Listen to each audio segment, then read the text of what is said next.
Bismillahirrahmanirrahim. Assalamualaikum warahmatullahi wabarakatuh. Alhamdulillah alladzi akrama man syaa min ibadihi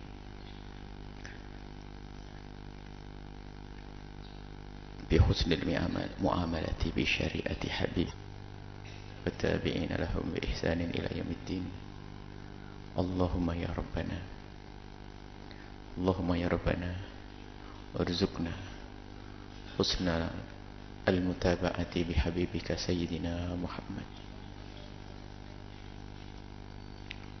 warzuqna al-khudu'a bi syariati habibika sayyidina Muhammad wat taslima bi syariati habibika sayyidina Muhammad. Para Bapak Ibu kami, saudara-saudari, para pemirsa, para pendengar dimanapun Anda berada, alhamdulillah kita bisa bertemu kembali untuk bersama-sama belajar berbekal untuk mendekatkan diri kita kepada Allah dengan bersama-sama kita sallallahu alaihi wasallam. Kita sudah sampai kepada surat An-Nisa.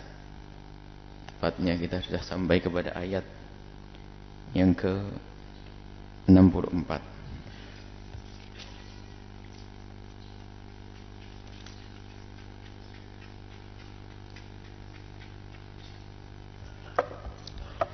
A'udzubillahi minasyaitonirrajim.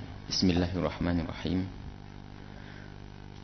Ma qadaita wa yusallimu taslima walau anna katabna alaihim an yaqtulu anfusakum aw yakhruju min diyarikum ma fa'aluhu illa qalilum minhum walau annahum fa'alu ma yu'aduna bihi lakana khairan lahum wa ashadda tathbita.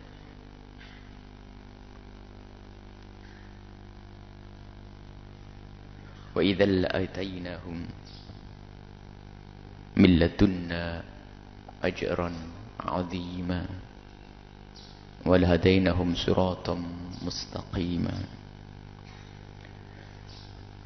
Fala wa rabbik, Allah sendiri dan juga boleh bersumpah dengan makhluknya. Akan tapi kita sebagai hamba kalau bersumpah hendaknya dengan nama Allah dan sifat-sifat Allah subhanahu wa ta'ala. Tapi Allah bisa bersumpah dengan apapun dari makhluknya. Dan juga Allah di sini bersumpah dengan zat Allah. Fala wa rabbik, yang bersumpah Allah, demi Tuhanmu wahai hamba-hambaku, yang demi zatnya Allah subhanahu wa ta'ala. Allah menunjukkan keseriusan apa yang akan disampaikan oleh Allah. Padahal sesuatu yang dari Allah tanpa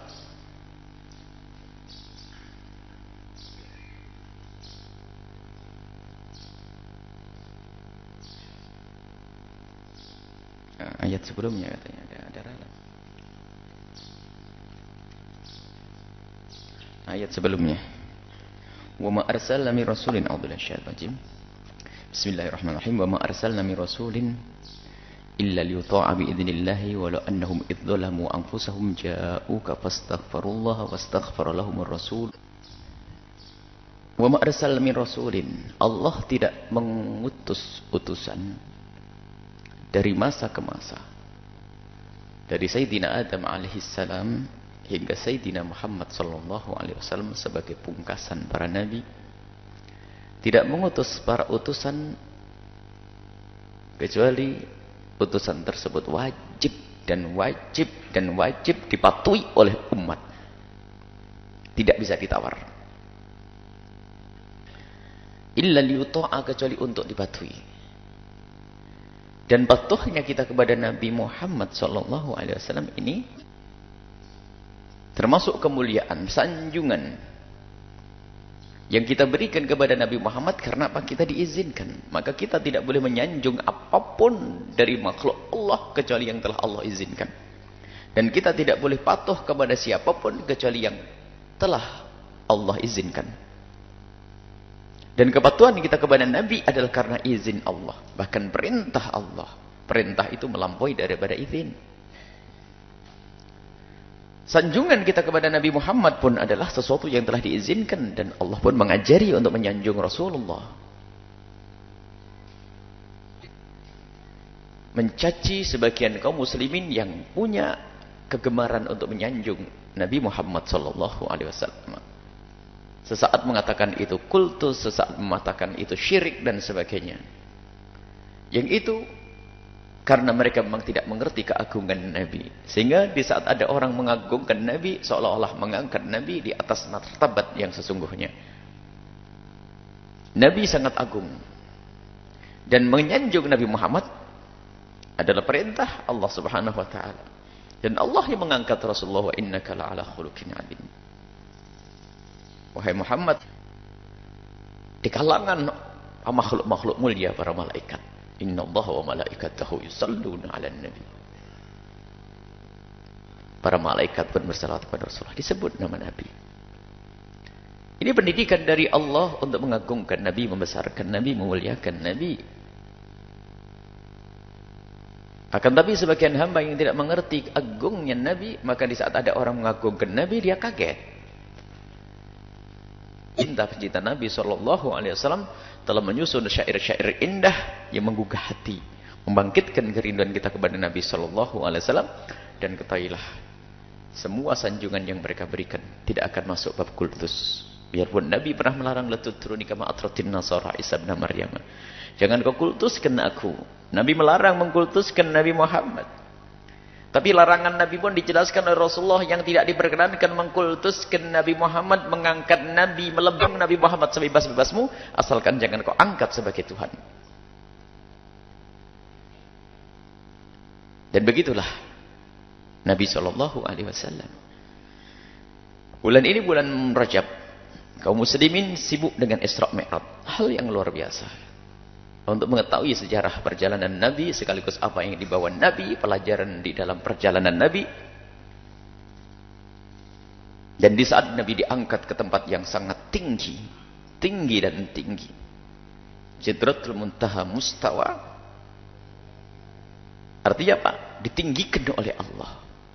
Sangat rendah untuk manusia dari Allah, tapi menjadi gelar kemuliaan bagi manusia di hadapan Allah. Bi'abdihi. Bukan subhanalladzi asra bi rasulihi, tapi dipilih dari bi'abdihi, agar manusia tahu bahwasanya setinggi apapun Nabi Muhammad adalah seorang hamba, dan agar seorang hamba, agar umat ini tahu biarpun beliau seorang hamba telah diangkat tinggi-tinggi oleh Allah Subhanahu wa taala. Subhanalladzi asra bi'abdihi lailan minal masjidil haram. Kisah keburukan melalui Nabi Muhammad. Jadi kepatuhan kepada Nabi SAW ini luar biasa. Dan patuh adalah sifat hati. Bukan patuh basa-basi, tapi dari hati yang pasrah. Seperti ayat selanjutnya akan dibicarakan tentang taslim. Menyerahkannya seorang hamba dengan apa yang telah diputuskan oleh Rasul. Jadi kepatuhan dari batin seorang yang beriman. Patuh yang sesungguhnya. Dan di dalam kepatuhan ini harus jauhkan dari kemaksiatan. Bahkan di saat orang itu datang dengan segala dosa, kalau masuk kepada wilayah Rasulullah akan menjadi sebab dihapus oleh Allah. Ayat berikutnya berbunyi, walau annahum idzalamu anfusahum. Setelah orang itu punya ikatan dengan Nabi, masuk wilayah kepatuhan kepada Nabi, pasrah dengan Nabi SAW, walau annahum idzalamu anfusahum, di saat mereka melakukan kezaliman kepada diri mereka sendiri. Kalau kedzaliman kepada dirinya sendiri, karena dia akan menjerumuskan dirinya di dalam neraka. Ini loh manusia pendosa itu, walau annahum idzalamu anfusahum, di saat mereka melakukan dosa-dosa, yang artinya dengan dosa itu ia telah menjerumuskan dirinya sendiri ke neraka. Kemana setelah itu? Jauh datang kepadamu mulai ini, karena dia sudah punya ikatan masuk wilayah kepatuhan. Ia punya dosa, kita semua punya dosa, punya kesalahan. Akan tapi bagaimana kepada syariat? Ya, ini secara umum kita ikrar, kita iman kepada Nabi. Dari dulu kita. Saya akan pasrah dengan Nabi. Raditu billahi rabba wal islami dina. Kita rela Allah sebagai Tuhan, Nabi Muhammad sebagai Nabi. Kita ikrar di saat berasyhadu an la ilaha illallah Muhammadur Rasulullah. Ingin patuh dengan Nabi. Akan tapi lihat, di saat kita menemukan diri kita dalam keadaan zalim kepada diri kita sendiri, tercebur dalam kubang kehinaan, kemaksiatan, langkah pertama adalah jauhkah datang kepadamu. Astaghfirullah. Kemudian memohon ampun kepada Allah Subhanahu wa taala setelah datang kepada Rasulullah. Zahiran wa batinan. Hissan wa ma'nawiyan. Artinya apa? Datang dengan batin kita menghadap kepada Rasulullah, ini pintu keselamatanku. Dan juga jika punya kesempatan datang dengan zahirnya datang kepada Rasulullah, seperti yang terjadi pada sahabat Nabi sallallahu alaihi wasallam. Aku berdosa ya Rasulullah, seperti Sayyidina Suhaib, sampai diberi kabar kalau dia diampuni oleh Allah, mencium kaki Rasul. Seberapa besar kekuatanmu untuk tobat dan memohon ampun kepada Allah? Untuk membersihkan diri kita perlu ada yang membantu, dan yang membantu adalah Rasulullah. Nabi sallallahu alaihi wasallam, ada salah satu sahabat Nabi datang kepada Rasulullah, ya Rasulullah, aku punya kebiasaan jelek, aku suka berzina ya Rasulullah. Zina, Allah. Karena tulus dia pengen bener. Diajakmu dizinai oleh seseorang atau saudarimu dizinai oleh seseorang. Spontan kecemburuan orang Arab yang menjaga kemuliaan keluarga marah. Ya Rasulullah, akan aku bunuh orang yang menzinai ibuku atau anakku atau saudariku. Lihat, akalnya sadar. Kemudian Nabi Muhammad bersabda, bagaimana jika engkau marah jika ibumu dizinai atau anakmu dizinai, apakah kau tidak sadar bahwa di saat engkau berzina, cemburu ini mahal bagi seorang pria.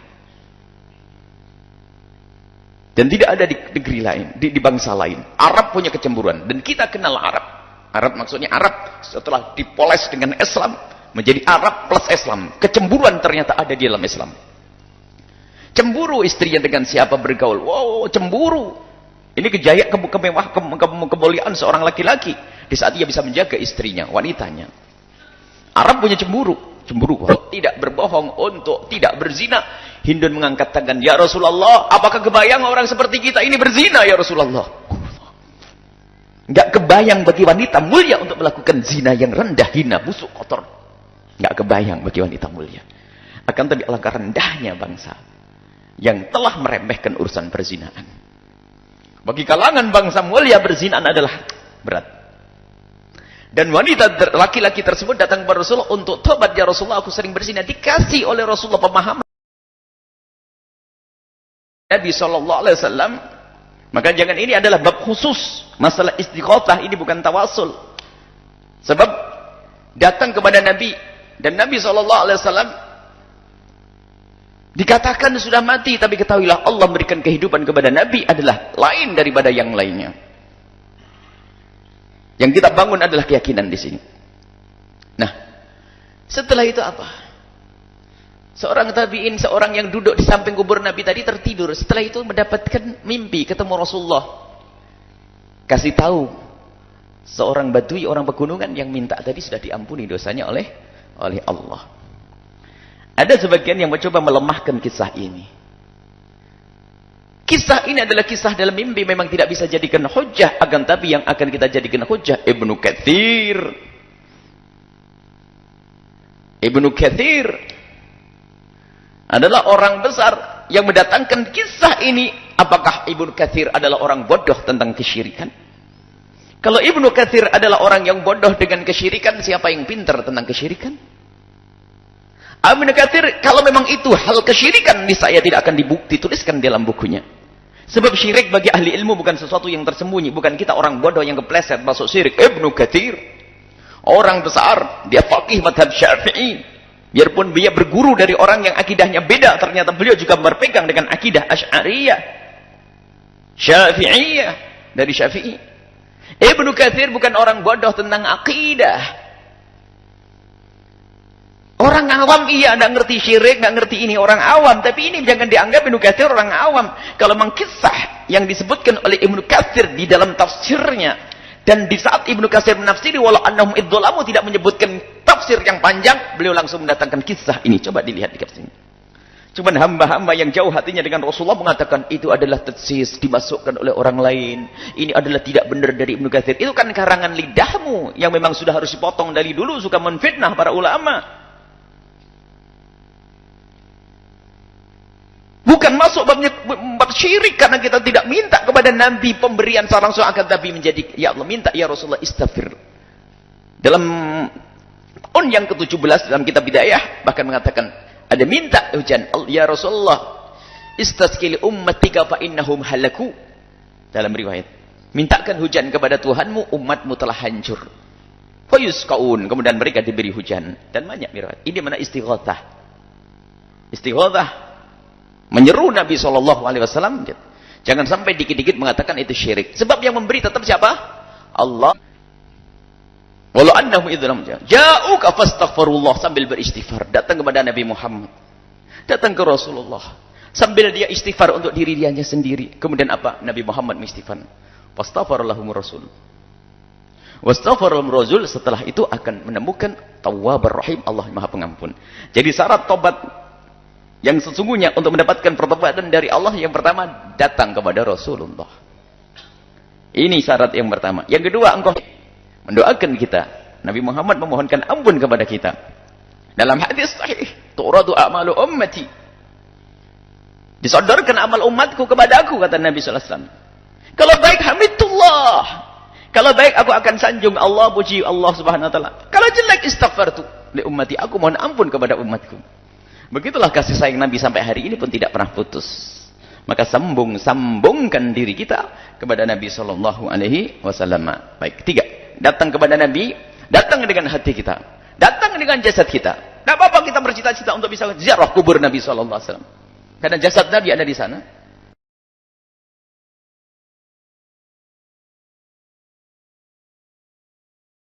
Tanpa sumpah pun sesuatu tersebut sudah sangat penting. Walau rabbik, demi Tuhanmu, la yu'minun, tidak dianggap benar imanmu, hatta yuhakkimuka, sampai mereka itu orang yang katanya berikrar nabinya Nabi Muhammad, mengaku umat Nabi Muhammad, jago maulidan, apalagi buat kita, la yu'minuna hatta yuhakkimuka. Ini terjadi kepada salah satu sahabat Nabi SAW dari kaum Ansor. Di saat punya persengketaan dengan Sayyidina Zubair ibn Awam. Sayyidina Zubair bersengketa dengan salah satu sahabat Nabi dari kaum Ansor. Di saat Nabi Muhammad memutuskan satu keputusan, orang Ansor ini mulai tidak nyaman. Karena Sayyidina Zubair ini kerabat Nabi, jadi menuduh Nabi Muhammad tidak adil. Seolah-olah Nabi memberikan keputusan pincang miring hanya karena kedekatan Sayyidina Zubair secara nasab dan kekeluargaan dengan Nabi. Maka hukum kemenangan diberikan kepada Sayyidina Zubair. Menolak hukum-hukum Nabi Muhammad, ntar dulu ini riba. Aduh, zamannya zaman susah ini, riba dikit-dikit gak boleh tak. Masih lagi. Memang kalau kita bersalah balik bab ayat sebelumnya tadi. Ayo kembali, selesai. Pokoknya jangan sombong deh dengan kesalahan kita. Tuh. Yuhakimuka, menyerahkan urusanmu kepada Rasulullah untuk memberikan hukum keadilan. Fima syajara bainahum, jika terjadi di antara kita perselisihan. Begitulah iblis memasukkan neraka hamba-hamba Allah. Artinya apa? Dia kelihatannya saja ahli iman, pecinta Nabi, tapi belum yuhakimuka fima syajara bainahum. Di saat terjadi persengketaan, perselisihan, belum mau menyerahkan urusannya kepada hukumnya Rasulullah SAW yang dijelaskan oleh ulama-ulama Rasul. Setelah menyerahkan pun tidak cukup, kalau masih ngedumel. Nggak adil. Kenapa waris seperti itu? Nggak adil betul Islam. Akhirnya dituduh para ulama. Ulama itu menafsirkan Al-Quran dengan model tafsir laki-laki, fikih laki-laki. Semuanya laki-laki.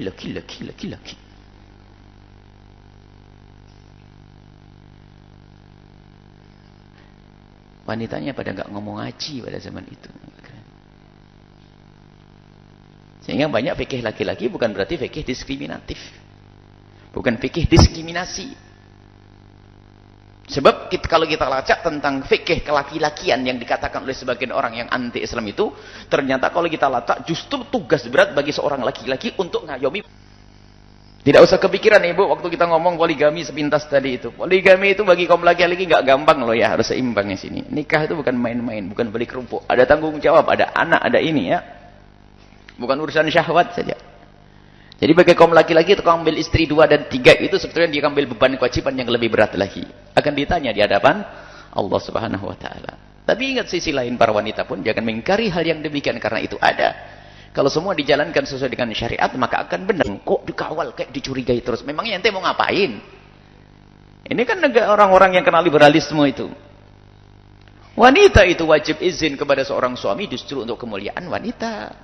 Biar tahu suaminya kalau nanti pergi kemana, kalau terlambat nyarinya gampang. Kan gitu. Keluar dah izin bingung, suaminya nyari sana nyari sini, tak taunya bannya bocor. Oh, nuntun sendiri kamu. Kan dulu belum ada HP. Ya ini cuma biasa. Yusallimu taslima. Tinggal menunggu buah daripada patuh kepada syariat Nabi sallallahu alaihi wasallam. Kebaikan-kebaikan yang ada pada syariat Nabi sallallahu alaihi wasallam. Nah ini. 3. Yang pengen menjauh dari kemaksiatan 3. Yang ingin mendekat kepada kemuliaan 3. Menjauh dari kemaksiatan datang ke Rasulullah. Dengan hatimu dan jasadmu jika mampu. Harus merusak hukum. Maksudnya kembali kepada Al-Quran hadis Nabi. Itu adalah ikut petunjuk dari Allah juga dan Rasulullah. Fas'alu ahla dzikri in kuntum la ta'lamun. Bertanyalah kepada ahlinya jika kau tidak tahu. Dan juga harus paham ancaman Nabi. Ajrakum ilan nari ajrakum lil fatwa. Yang paling gampang berfatwa, yang paling berani neraka. Jadi ulama-ulama yang waro. Fatwa itu jarang ulama itu menyandarkan kepada omongannya sendiri. Lihat. Selalu mengatakan berkata fulan, berkata syekhi, berkata itu. Kalau tiba-tiba besok saya pakai pelang saya dokter Buya Yahya, ada yang datang enggak? Enggak ada. Makanya orang sekarang fatwa ngaco tuh saya enaknya sendiri. Sebetulnya fatwa pun harus ada sertifikat yang resmi, ada izin fatwa dari para ulama, ijazah dari para ulama-ulama terdahulu guru-gurunya, sehingga dia mengeluarkan fatwa. Hanya urusan agama saja yang diinjak-injak oleh orang yang pengen merusak agama. Belajar dulu ilmu kedokteran, dapat sertifikat praktek, baru nanti benar. Ilmu agama pun ada begitu. Ulama, guru-guru yang mengizinkan untuk berfatwa dan fatwanya pun tidak boleh lepas daripada rambu-rambu yang telah ditetapkan oleh ulama sebelumnya, sehingga rambu-rambu ini betul-betul mengikat mereka agar tidak ngaco. Maka muncullah satu pemahaman yang saat ini di masyarakat dikenal yaitu istilah bermadhab. Nah ini sudah jelas anti madhab. Fatwa datang ke ulama langsung ke Ustadz Google sama Ustadz Yahoo. Mana problem ini? Sehingga banyak orang sombong nggak mau datang kiai karena apa? Sekarang sudah gampang zaman teknologi. Fatwanya ngambil dari Mbah Google. Ya Mbah Google mungkin di situ ada webnya ulama-ulama terkenal yang kita ketahui dengan fatwa yang jelas itu. Akan tapi kadang-kadang kita ngacak punya masalah langsung buka begitu, nggak tahu ini webnya siapa, ini mau ke apa namanya? Tidak komputer. Kalau seandainya perceraian itu diserahkan kepada ibu-ibu, kayaknya sudah rentak dari dulu ini. Terlambat uang saku saja. Kalau begini cerai aja loh, cerai aja. Ini perempuan ibu ini. Alhamdulillah diberikan kepada kaum pria. Allah Maha tahu itu, karena ibu itu lembut. Jadi sesuatu yang lembut itu kalau mendapatkan beban sedikit gampang kerasa, lembut hatinya. Tapi kelembutan seorang ibu itu memang sengaja diberi oleh Allah untuk bisa nyusui anaknya, nyebokin anaknya. Lihat, nah ini bingung. Setiap saya mau telepon suami tak suruh nyerai, bingung dia ini.